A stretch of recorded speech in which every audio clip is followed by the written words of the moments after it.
ಶ್ರೀ ಗುರುಭ್ಯೋ ನಮಃ. ಶ್ರೀಮತಿ ರಾಮಾನುಜಾಚಾರ್ಯಾಯ ನಮಃ. ನಾನು ನಿಮ್ಮ ಶ್ರೀನಿವಾಸ್ ಗುರುಜಿ.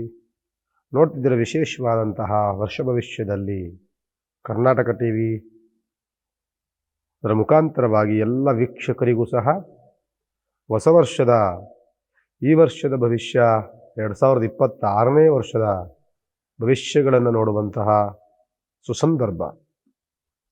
ಇದರಲ್ಲಿ ಏನಾದರೂ ಬದಲಾವಣೆಗಳಾಗುತ್ತಾ ಗುರುಗಳೇ ಅಂತ ಅಂದರೆ,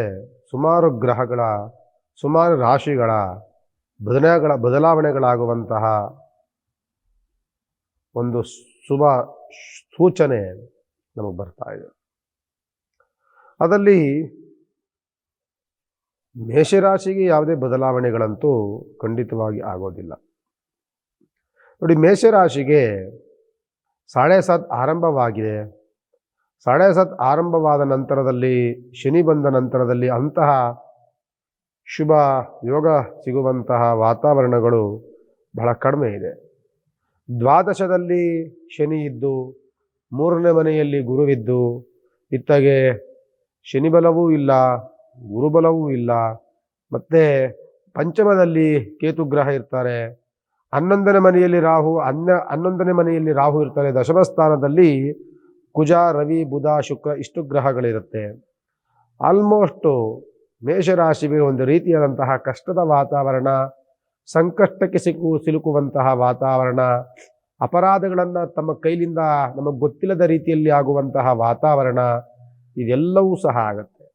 ನಮ್ಮ ಗೋಚಾರಕ್ಕೆ ಬರದೆ ನಾವು ತಪ್ಪುಗಳನ್ನು ಮಾಡ್ತೇವೆ. ಕೊನೆಗೆ ಆ ತಪ್ಪಿನ ಅರಿವು ಯಾವಾಗ ಆಗುತ್ತೆ ಅಂದರೆ, ತಪ್ಪು ಮಾಡಿದ ನಂತರದಲ್ಲಿ ತಪ್ಪಿನ ಅರಿವು ಆಗುತ್ತೆ. ಅಂತಹ ವಾತಾವರಣಗಳ ಸೃಷ್ಟಿ ಮಾಡುವಂಥದ್ದು ಕುಜ ಮತ್ತು ಬುಧ, ಶುಕ್ರ, ರವಿ ಇವೆಲ್ಲವೂ ದಶಮ ಸ್ಥಾನದಲ್ಲಿರುವಂಥ ಜಾಗದಲ್ಲಾಗುತ್ತೆ. ದ್ವಾದಶ ಸ್ಥಾನದಲ್ಲಿರುವಂಥ ಶನಿಯಿಂದಲೂ ಆಗುತ್ತೆ. ಆದ್ದರಿಂದ ಮೇಷರಾಶಿಯವರು 2026ನೇ ಇಸ್ವಿಯಲ್ಲಿ ಅಂಥ ಶುಭ ದಿನಗಳನ್ನು ನೋಡುವಂಥದ್ದು ಬಹಳ ಕ್ಲಿಷ್ಟಕರವಾದಂಥದ್ದು. ಆದ್ದರಿಂದ ಸ್ವಲ್ಪ ಆದಷ್ಟು ಜಾಗರೂಕತೆಯಿಂದ ಇರುವಂಥದ್ದು, ಯಾವುದೇ ಅವಘಡಗಳಿಗೆ ನಾವು ತಲೆ ಕೊಡದಲೇ ಇರುವಂಥದ್ದು, ಯಾವುದೇ ತಪ್ಪು ನುಡಿಗಳನ್ನು, ತಪ್ಪು ನಡವಳಿಕೆಗಳನ್ನು ಮಾಡದಲೇ ಆದಷ್ಟು ಎಚ್ಚರಿಕೆಯನ್ನು ವಹಿಸುವಂಥದ್ದು ಈ ಮೇಷರಾಶಿಯವರಿಗೆ ಅತ್ಯಂತ ಸೂಕ್ತ. ಮೇಷರಾಶಿ ಅಧಿಪತಿ ಬಂದು ಕುಜನೂ ದೋಷದಲ್ಲಿ ಕೂತ್ಕೊಳ್ತಾನೆ.